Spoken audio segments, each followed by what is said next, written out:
Welcome all of you for the next lecture of accounting. Today we are going to discuss about our activity number 1. So, tell me the first point of activity 1. Started business with cash rupees 50,000. What does it say? Started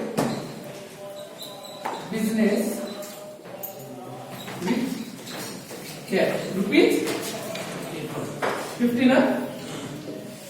Tell me the two facts. Capital. Two aspect काय काय? No. Okay. Capital. Two aspect म्हणजे काय? Aspect 1 is cash is given. म्हणजे cash comes in business मध्ये हे ना देतोय. आपण कुठं अकाउंट तयार करतोय? आपल्या बिझनेस मध्ये. म्हणजे cash number 1 cash comes in. झालं? दुसरं काय होतं? कोण देतोय कॅश? प्रोप्रायटर देतोय. काय म्हणून देतोय? कॅपिटल. म्हणून दुसरा आस्पेक्ट काय? Proprietor is giving cash capital म्हणून है ना. हे दोन आस्पेक्ट झाले.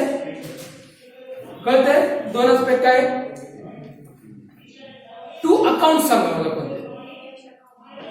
कॅश येतोय पण कॅश अकाउंट मध्ये नोंद करावी लागणार म्हणून याला म्हणतात कॅश अकाउंट. हे कुठे नोंद करावी लागणार? कॅपिटल देतोय म्हणून कॅपिटल अकाउंट मध्ये है ना. म्हणून त्याला काय म्हणतात? Capital account. कॅश कोणता अकाउंट आहे? कॅश एसेट आहे. एसेट काय असतं? Real account. हे काय? Real account. हे काय? Personal account. कारण की प्रोप्रायटर देतोय कॅपिटल. समजा की नाही समजा? आता अकाउंट ओळखता आले की नियम. रिअल अकाउंटचा नियम काय? Debit what comes in, credit what goes out. ठीक आहे. पर्सनल अकाउंटचं काय? Debit the receiver, credit the giver. पाठ करा ह्याला, लक्षात ठेवा. नॉमिनल अकाउंटचा काय? Debit all expenses and losses, credit all incomes and gains. म्हणून अकाउंट ओळखणं गरजेचं आहे. दुसरा पॉइंट सांगा.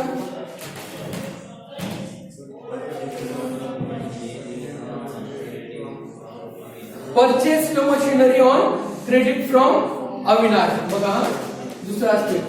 Purchased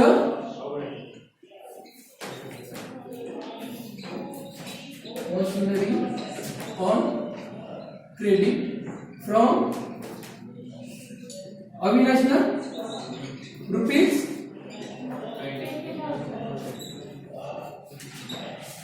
okay. आता बघा मी नेहमी सांगतो तुम्हाला, जर क्रेडिटवर परचेस केला असेल तर आपल्याला जेनं परचेस केलं त्याचं नाव लिहावं लागेल. नाहीतर विसरून जायला आपण उधार कोणाला दिले.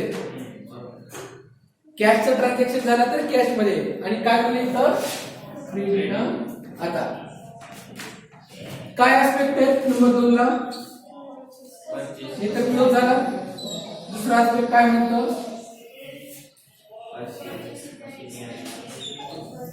Purchase is an expenditure. Purchase is an expenses है ना.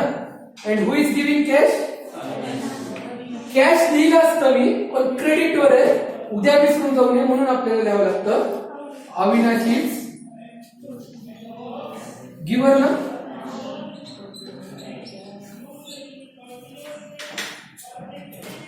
आता मला सांगा काय होईल? Purchase account. कॅश लिहिला असता पण अविनाशनं उधार घेतले. उधार घेतले की त्या व्यक्तीचं नाव लिहायचं, नाहीतर कॅश लिहिला म्हणून अविनाश. कारण की कॅश आला तर व्यवहार क्लोज झाला. आता काय झालं बघा, मी तुमच्याकडे आलो आणि मी म्हणलं की मला उधारीवर गुड्स द्या. उधारीवर गुड्स दिले तर तुम्ही माझ्या खात्यात टाकणार का नाही टाकणार? समजा मी कॅश देऊन गेलो तर माझा तुमचा व्यवहार संपला. मग माझं नाव आठवायची गरज आहे का तुम्हाला? ज्याने उधार देत नाही त्याचं नाव आठवावं लागतं. उधार ज्याला कॅश मध्ये दिले त्याचं नाव आठवायची गरज नाही, डायरेक्ट कॅशला ट्रान्सफर करून टाका पैसे आले म्हणून. अजून पैसे आलेत का? नाही ना, म्हणून अविनाशचं नाव दिलं. कळलं का? अविनाशचं खातं का बनवतोय आपण? समजा की नाही समजा? समजतं. आता मला सांगा,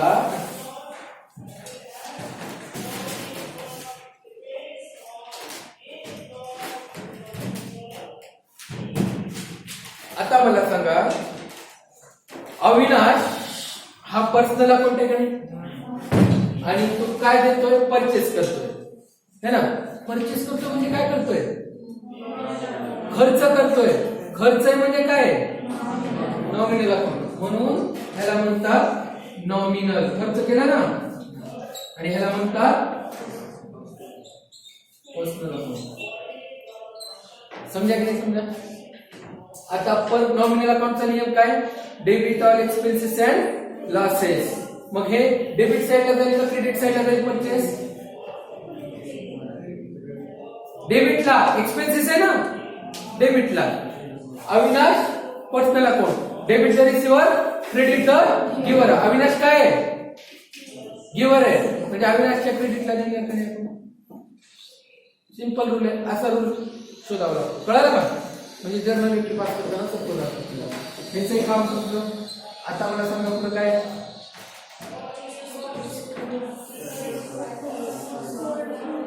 सोल्ड गुड्स टू अनिकेत 6000.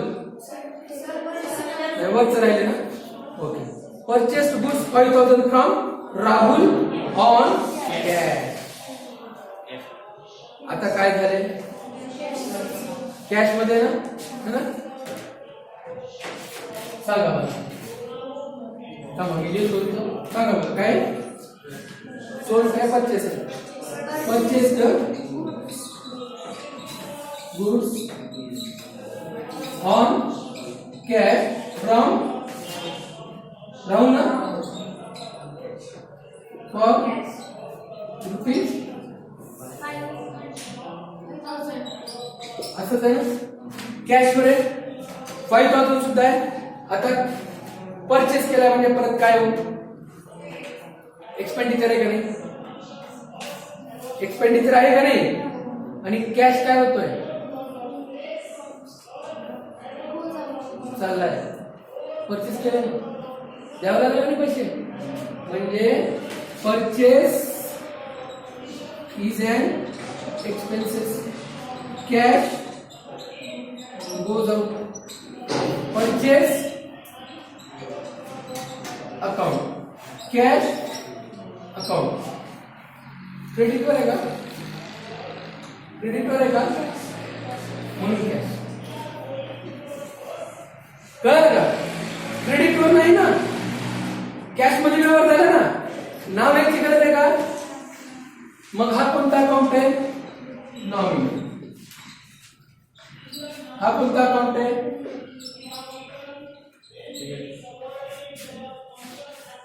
झालं का? कळलं का?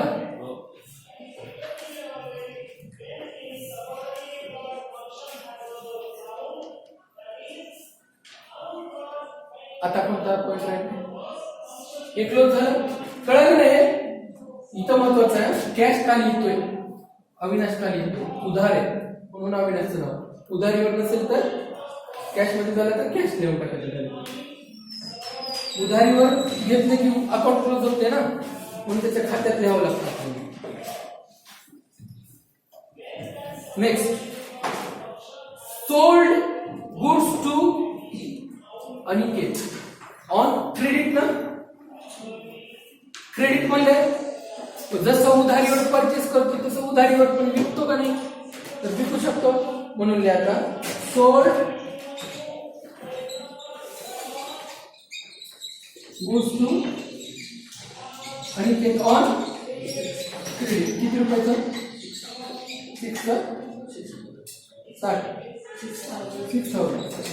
6,000. आता मला सांगा काय झालं? सेल्स केले म्हणजे काय झाले? सेल्स केले म्हणजे काय झाले? इन्कम आहे का एक्सपेंडिचर? सेल्स केलं म्हणजे इन्कम आहे. परचेस केलं तर खर्च आहे, तसं सेल्स केलं तर काय आहे? म्हणून सेल्स इज एन इन्कम. मानतात का नाही मानतात? आणि काय होतोय? कोण देतोय? अनिकेत. कोणाला देतोय आपण? अनिकेतला. त्याचं नाव लिहावं का कॅश म्हणून लिहावं? त्याला कॅश देते 6,000. कॅश लिहू का नाव लिहू? नाव लिहू? कॅश. का कॅश?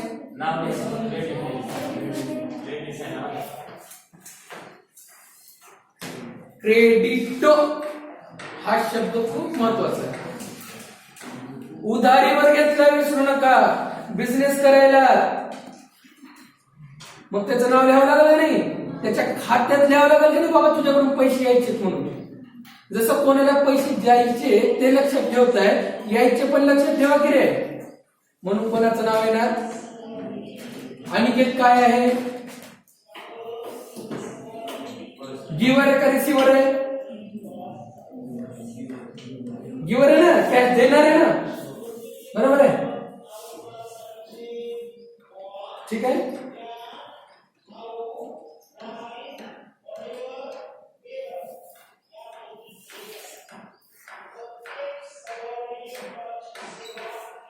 आता मला सांगा हे काय? सेल्स अकाउंट आहे. हे काय? अनिकेत.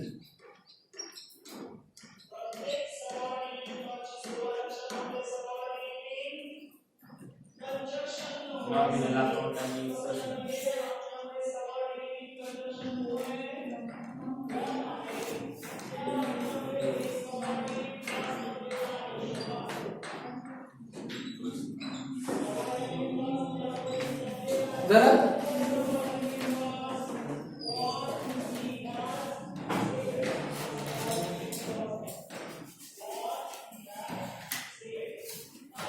ठीक आहे.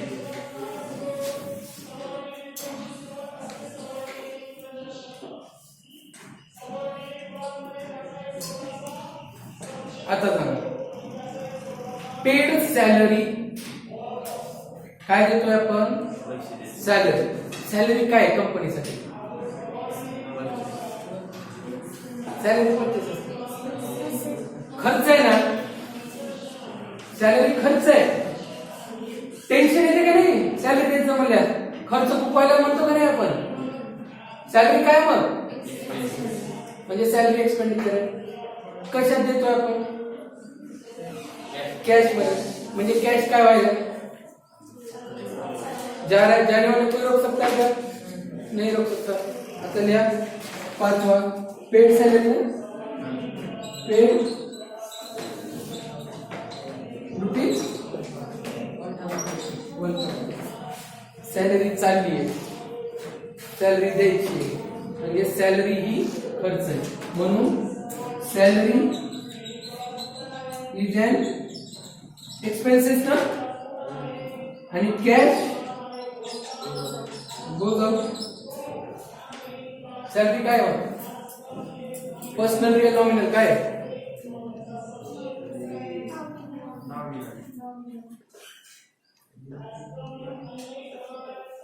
सॅलरी अकाउंट घ्यावं लागेल ना. सॅलरी अकाउंट घ्यावं लागेल ना.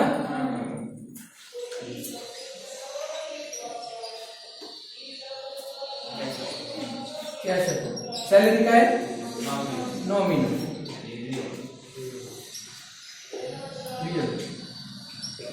कळू लागले ना आता? अकाउंट कळू लागले आता क्लिअरली? समजलं नाही? समजलंय? आता पुढचं सांगा. Sold old table.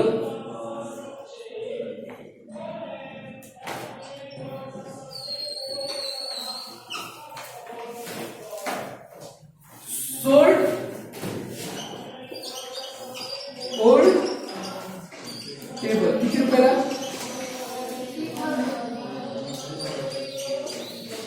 मला सांगा टेबल विकलाय काय होत असेल? इन्कम झालं. इन्कम म्हणण्यापेक्षा पैसे आले. कॅश कम्स इन ना, कॅश कम्स इन. मानतात का नाही मानतात? काय चाललंय? टेबल चाललंय का नाही? टेबल गोज आउट है का नाही? कॅश काय? कॅश आपण बनवावं लागेल. कॅश आलाय तर लिहावं लागेल ना, कॅश आलाय म्हणून. उधारीवर दिला असतात तर त्या व्यक्तीचं नाव. उधारीवर दिलाय का? नाही, कॅश येतोय डायरेक्ट कॅश येतोय तर कॅश मध्ये कॅश अकाउंट म्हणतात. समजा किती? समजा टेबल चाललाय, टेबल अकाउंट. कॅश काय?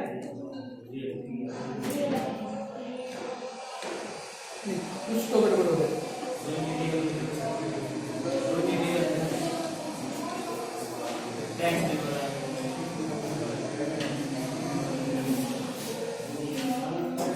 कॅश इज दॅट इन्कम ना.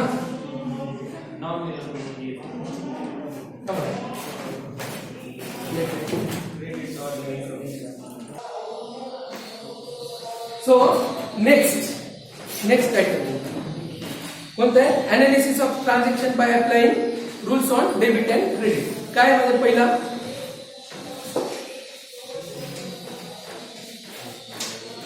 सेम मला सांगा, कमेन्स बिझनेस विथ कॅश 50,000, 50,000 रुपयाचा कॉन्ट्रीब्युशन केलाय बिझनेस मध्ये. बिझनेसला कॅपिटल भेटला ना, है ना.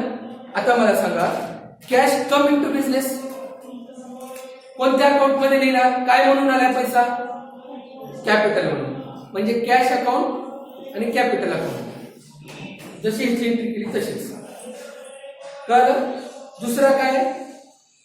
Advertisement paid 5,000 to Imran. ऍडव्हर्टाइजमेंटचा पैसा दिला. इम्रानला द्या, इब्राहिमला द्या, भारतला द्या, रतनला द्या, सोनीला द्या, कोणाला द्या. कॅश दिला ना आपण, त्याचं नाव आठवायची गरज आहे का? पण आपल्याला कोणत्या खात्यात द्यावं लागेल? कॅश चालला ना, कॅश गेला. काय म्हणून दिला आपण कॅश? ऍडव्हर्टाइजमेंटसाठी. काय म्हणून दिला? खर्च म्हणून. खर्च झाला आपला. Advertisement is an expenditure. Advertisement काय आहे? एक्सपेन्सेस आहे. Cash goes out. ऍडव्हर्टाइजमेंट काय झाला? Nominal. Advertisement account. Cash account nominal real. आलं का? कळालं का? पुढे काय म्हणलंय? Deposited cash into bank of India. Deposit कोण करतोय? आपण कोणाच्या खात्यात बनवतोय? ते सगळे कंपनीच्या, फर्मच्या किंवा कंपनी तयार करते अकाउंट. कंपनीने पैसा दिलाय बँकेत जमा करायला. कंपनीकडून पैसा गेला का? गेला ना. कोणाला पैसा भेटलाय? बँकेला. रिसिव्हर कोण आहे पैशाचा? बँक. पैसा कोण देतोय? कंपनी. म्हणजे cash goes out, bank is a receiver. म्हणजे आपल्याला बँक कोणता खातं आहे? पर्सनल आहे, रिअल आहे का नॉमिनल आहे? नक्की ना. बघा काय म्हणते, परत एकदा सांगतो तुम्हाला. डिपॉझिटेड कॅश इन बँक किती रुपये?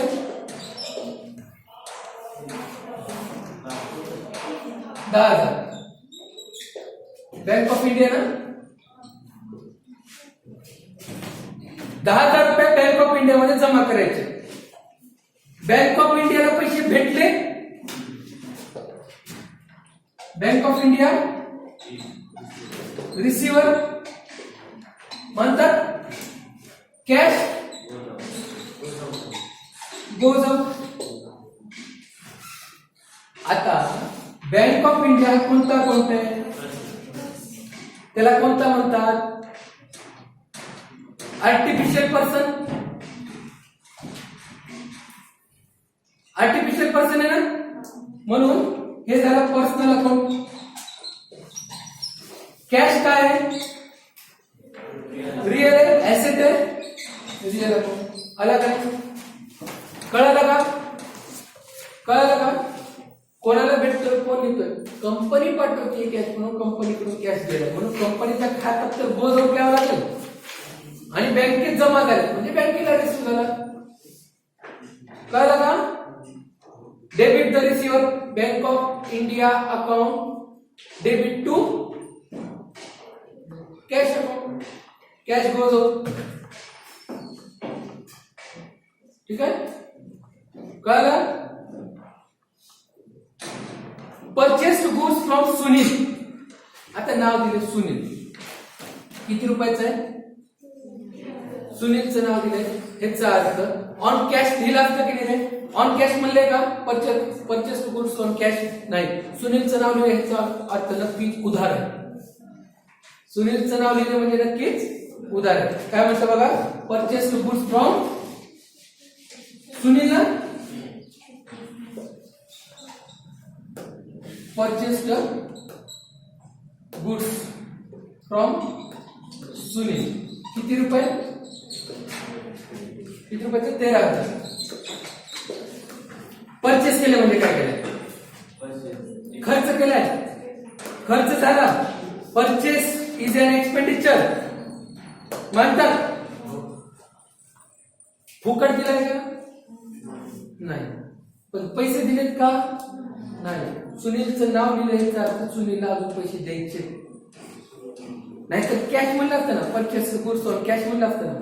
नाव दिलं याचा अर्थ अजून उधारीवर. कधी कधी क्रेडिट हा शब्द टाकला नाही तरी लक्षात ठेवायचं नाव दिले ना म्हणजे उधारीवरच घेतलं असेल.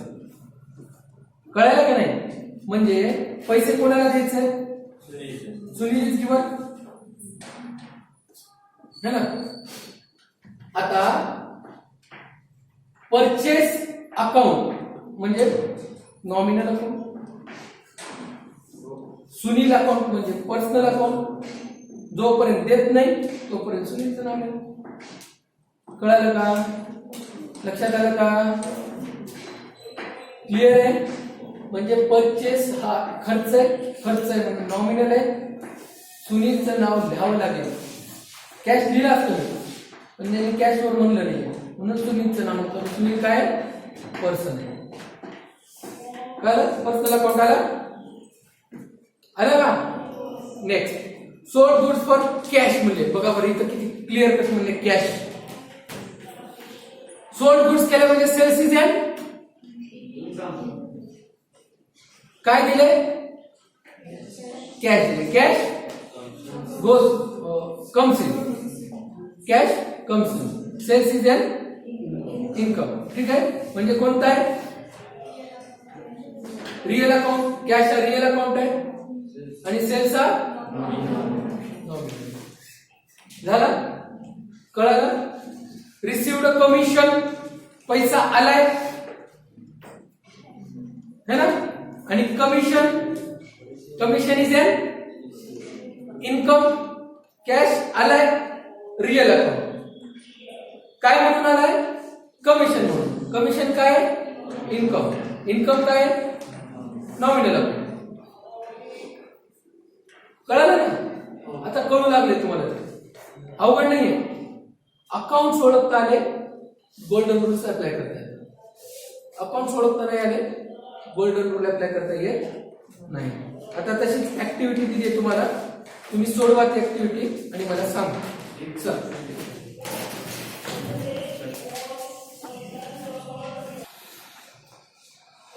how to apply the rules of debit and credit we'll see in the next lecture.